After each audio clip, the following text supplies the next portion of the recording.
Senhor, meu amado, bem-vindo de volta à nossa escola bíblica. Nós estamos iniciando hoje o estudo do profeta Oséias. Então pegue a sua Bíblia, pegue o seu caderno de estudos, ora ao Senhor, pede a Ele discernimento, entendimento, conhecimento, sabedoria, pede a Ele proteção, para que nós possamos desvendar os seus mistérios. O contexto do livro é uma ordenança que Deus dá para Oséias. Deus ordena algo pessoal, algo que o profeta vai viver para entender o relacionamento de Deus com o seu povo. Então, ele ordena para que Oséias tome uma esposa, e esta esposa iria se tornar uma prostituta. Ela também lhe daria filhos, e estes filhos também se afastariam de Deus. Então, a experiência do profeta iria lhe dar condição de entender o relacionamento de Deus por seu povo, mais especificamente a paixão que Deus nutre pelos seus, a paixão que Deus nutre por nós, que somos seu povo. O casamento aqui representa uma relação de Deus com o povo, com o seu povo, lá no início deste relacionamento de Deus com o seu povo. O relacionamento, à medida em que ele foi se desenvolvendo, à medida em que o tempo foi passando, ele foi sendo ameaçado por conta de falta da memória do povo. O povo se esqueceu de Deus. O povo se esqueceu das bênçãos que Deus lhe deu. E isso é demonstrado em alguns acontecimentos em lugares específicos, lugares que são simbólicos, como Baal Peor, como Gilgal, como Betel, como Gibeá, e a idolatria que se desenvolvia por todo o território de Israel. Quando nós estamos falando aqui de Israel, meu amado, nós estamos falando do Reino do Norte. Enquanto Oséias trazia a sua mensagem, desempenhava o seu ministério, ainda existia uma divisão entre Reino do Sul, Judá, e Reino do Norte, Israel. Então, nós estamos agora tratando dos últimos momentos da nação de Israel, do Reino do Norte.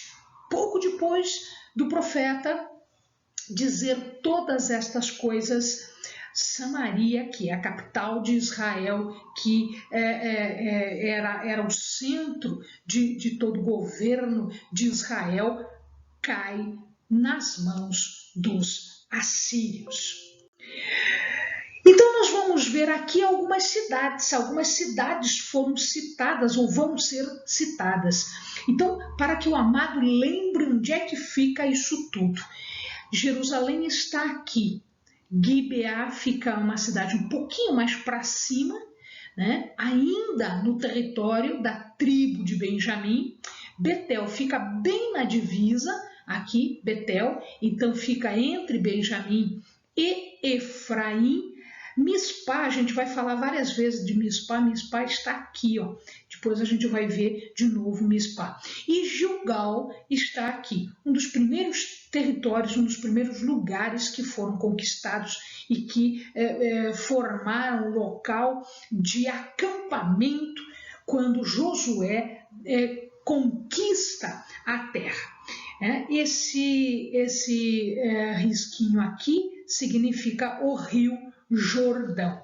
E mais para lá do Rio Jordão, mais à sua direita, nós vamos encontrar, tá aqui o Rio Jordão de novo, tá? Gilgal tá aqui em cima, e aqui bem lá para dentro, no território de Moabe, Baal Peor, que alguns também chamam de Bet Baal Peor ou Baal Peor, uma das localidades, uma das possíveis localidades de Baal-peor.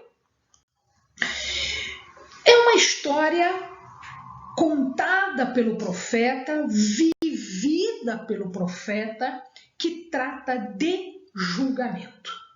Então, nós vamos ver durante todo o livro que é bem denso, apesar de ter apenas 14 capítulos e alguns capítulos serem bem pequenos, ele é bastante denso, ele é bastante compacto e tem muita coisa para se entender deste livro. Mas ele fala especificamente de julgamento.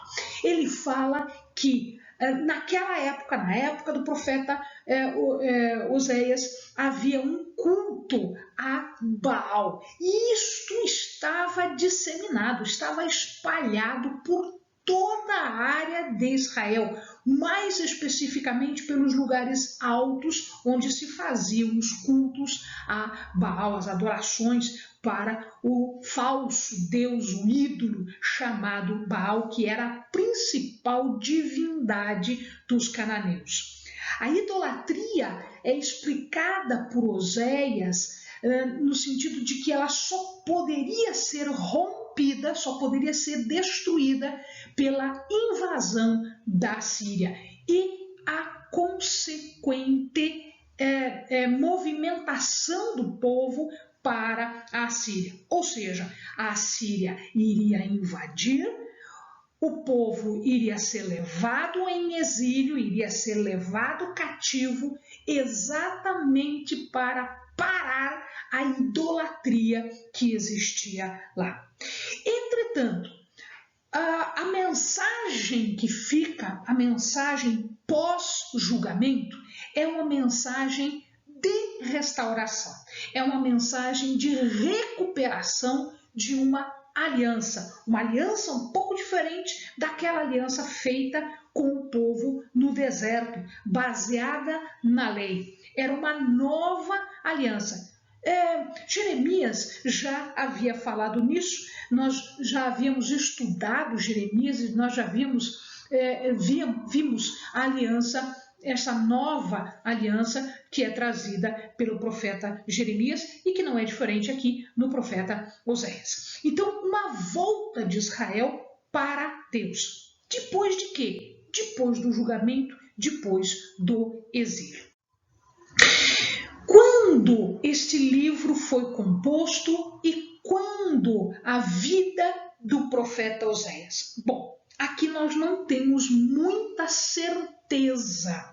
A gente sabe porque o livro fala já no primeiro verso do primeiro capítulo, ele fala de alguns reis. Então, nós imaginamos que estas profecias todas foram dadas ao final da administração de Jeroboão. Cuidado, amado, que nós temos 2 reis chamados Jeroboão em Israel. Nós temos o primeiro rei, Jeroboão, quando se rompe, o povo se separa, se rompe o reino em 2, reino do norte e reino do sul, e Jeroboão sendo o rei do reino do norte. E agora nós temos Jeroboão II. Este Jeroboão, mais ou menos aí pelo ano de 752 a.C. Dizem os historiadores que Oséias deveria ter mais ou menos entre 18 a 20 anos de idade quando ele inicia o seu ministério. Então ele era realmente bastante novinho, bastante jovem, 18 a 20 anos de idade. E alguns dizem que ele estava ativo no seu ministério até o reinado de Ezequias, em 715. Ezequias não é mais do reino do norte, Ezequias já é rei do reino do sul, de Judá, em 715 a.C. Mas existe dúvida, não há como se demonstrar isso. Então alguns acham que isso aconteceu, mas nós não temos certeza. Não há evidência no livro de Oséias, ou em outras partes da Bíblia, de que ele tenha seguido o seu ministério muito além de 725, ou seja, 10 anos antes do que alguns acham que ele chegou, 725 a.C. Um posicionamento mais adequado seria dizer que ele foi até 730, no máximo 728 a.C., mas não deve ter passado de 725. O que se demonstra é que Oséias deve ter encerrado seu ministério um pouquinho antes, alguns anos antes da queda de Samaria, ou seja, tudo aquilo que ele havia profetizado realmente aconteceu, mas imagina-se que foi depois que ele encerrou o seu ministério. Então, quando Samaria caiu diante do Império Assírio. De fato, Salmaneser, que era um governante assírio, ele chega no trono em 727 a.C. Então, se a gente entender que ele foi até 728 a.C., foi um ano antes de Salmaneser chegar no poder. E Salmaneser fica até 722 a.C., que foi quando caiu Samaria. De quem nós estamos falando? De que nações nós estamos falando? Nós vamos ter 4 principais nações. E Oséias fala destas nações durante o livro. É claro que ele fala sobre Judá, o Reino do Sul, cuja capital era Jerusalém, e imagina-se aqui que o Reino do Sul tenha sobrevivido um pouco mais de tempo. Imagina-se, não, efetivamente ela sobreviveu até 586 a.C., porque pela graça, pela misericórdia de Deus. Israel, entretanto, foi punido antes, 722 a.C., a capital, nós já vimos, era Samaria. Quando Oséias faz as suas pregações, quando ele fala as suas profecias, está se vivendo um grande momento no reino de Israel. Há uma expansão territorial bastante grande e uma prosperidade econômica bastante grande neste momento em que Jeroboão II é rei. Mas logo em seguida, Jeroboão foi o último grande, vamos dizer assim. Por quê? Porque há uma estabilidade dinástica. Reis vão se sucedendo, um matando o outro. A gente vai ver, eu fiz um quadro de comparação aqui, um rei matando o outro, uma sucessão absurda de reis. Ele também fala da Assíria, que estava em plena expansão territorial. O rei desta época de efetiva expansão era Tiglat-Pileser. Esse Tiglat-Pileser ele não é tratado na Bíblia como Tiglat-Pileser, você não vai encontrar esse nome. Na sua Bíblia, na minha Bíblia, eventualmente está escrito o nome de Pul ou Tiglat-Pileser. E logo em seguida, Salmaneser, como a gente viu agora há pouco. Mas também existe o Egito. O Egito estava tentando manter o seu poderio, fazendo guerra, resistindo contra a Assíria.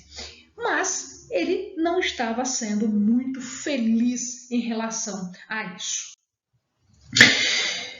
Bom, nós vimos que o que começa aqui a movimentação que dá início às profecias de Oséias era exatamente o ápice, o cúmulo que se chega na adoração a Baal.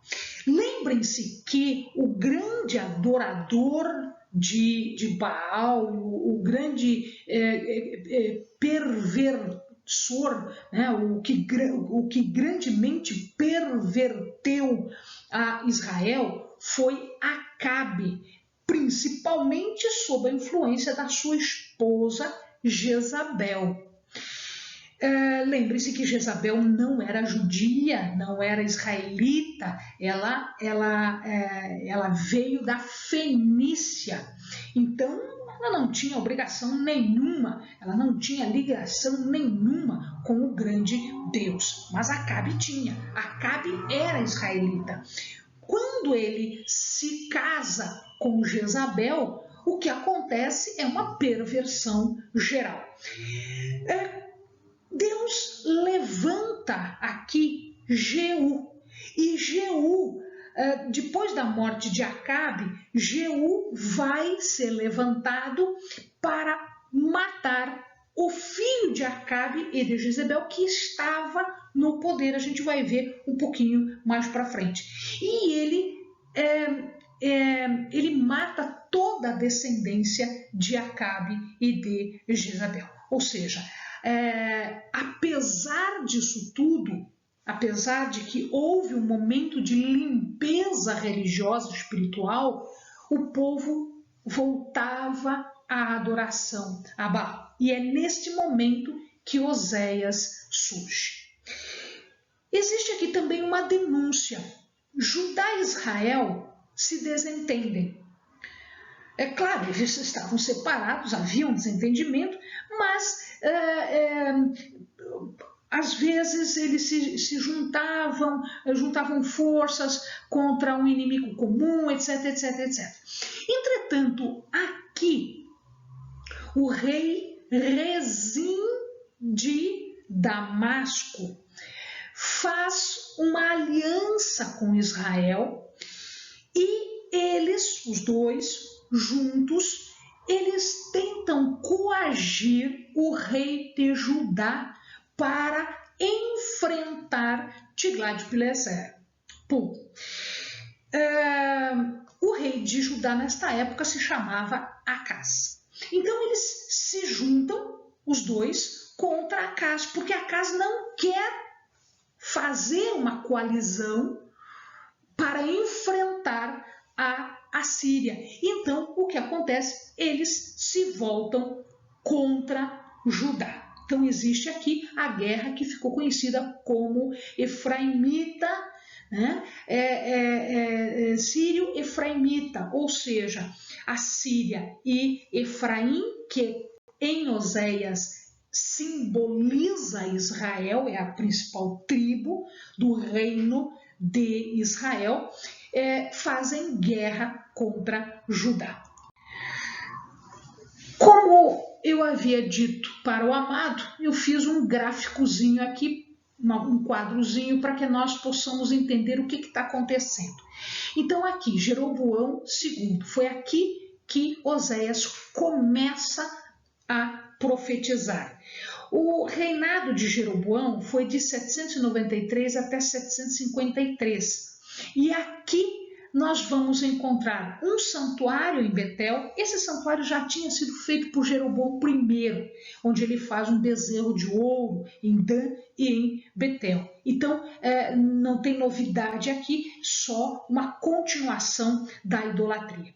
Entretanto, os pobres começam a ser explorados, não há justiça social, não há cuidado para com os pobres. Sucede Zacarias. Zacarias é morto por Salum e ele morre seguindo a profecia de Amós e de Oséias, do próprio Oséias. Em 752 assume Salum, que mata Zacarias, ele é o assassino de Zacarias, e a vida pública dele é absurdamente ruim, mal, ela é caótica, é o caos em pessoa. E ele é assassinado por Menahem, que assume o poder em 752 e vai até 742. Ele se mostra um grande opressor do povo, mas num determinado momento ele é conquistado pela Assíria e acaba pagando tributo a Tiglat-Pileser, né? Oséias fala disso, fala desse tributo. Pecaías, ele vai suceder de 742 até 740 e e, de novo, uma vida pública caótica, um caos total, uma bagunça total. Ele foi assassinado por Peca, que assume o poder em 740 e vai até 732. E é ele, Peca, que junto com Rezim da Assíria vão contra Acaz de Judá. Ele faz então a guerra Sírio-Efraimita, que eu falei agora há pouco. E ele era, na verdade, um vassalo da Síria. Ele foi conquistado pela Síria, ele pagava tributo para a Síria. Ele foi assassinado por Oséias. Oséias foi o último rei. Por quê? Porque em 722 Samaria cai, Samaria é dominada pela Assíria. Ele foi deposto e foi preso por Salmaneser, que a gente falou agora há pouco, o rei da Assíria. E quem foi o profeta? O profeta Oséias, o nome Oséias, ele é uma variante do nome Josué ou Jesus, porque a forma de escrita é que nós traduzimos em português, a tradução fica bem diferente, mas a forma original de escrita é muito parecida com Josué ou com Jesus, Yeshua. Então, o que quer dizer Oséias? A mesma coisa que Josué, a mesma coisa que Jesus. Significa Yahvé salva. Ele é filho de Beri. O significado do nome Beri é meu poço ou minha fonte. Nós só sabemos isso. E no primeiro capítulo, nós vemos alguns dos reis e, de acordo com as profecias, nós vamos vendo que as profecias abrangeram o reinado de Uzias ou Azarias, Jotão, Acaz e, quem sabe, Ezequias, rei de Judá. Ezequias não está certo se ele foi mesmo ou não. Jeroboão, quem é esse Jeroboão? Jeroboão II. Zacarias, Salum, Menahem, Pecaías, Peca e Oséias, que foram os reis de Israel.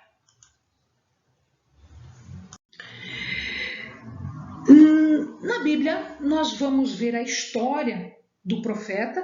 É um dos profetas cuja vida é mais bem conhecida. A gente sabe o nome da esposa, a gente sabe quantos filhos teve, os problemas com a esposa. Por quê? Porque Deus usou a vida do profeta para profecia, para dar a situação, para expor o relacionamento de Deus com o povo, que seria o relacionamento do profeta com a sua esposa. Ele era casado com Gomer e de Gomer ele teve 3 filhos, que não se sabe se efetivamente foram dele ou não. A Bíblia dá a entender que sim, que eram os filhos dele. O primeiro filho se chama Jezreel. A segunda filha se chama Lo-Ruama. Lo quer dizer não. Então, sem favor, que dá para traduzir como desfavorecida. E o último filho se chama Lo-Ami. Lo quer dizer não, Ami quer dizer povo. Ou seja, não é o meu povo. O livro ele vai apontar alguns erros do culto da época. Então, atribuição de tudo que era bom, que Deus dava para o povo, eles atribuíam aos Baalins. O que é Baalim? Baalim é o plural de ídolos, de Baal.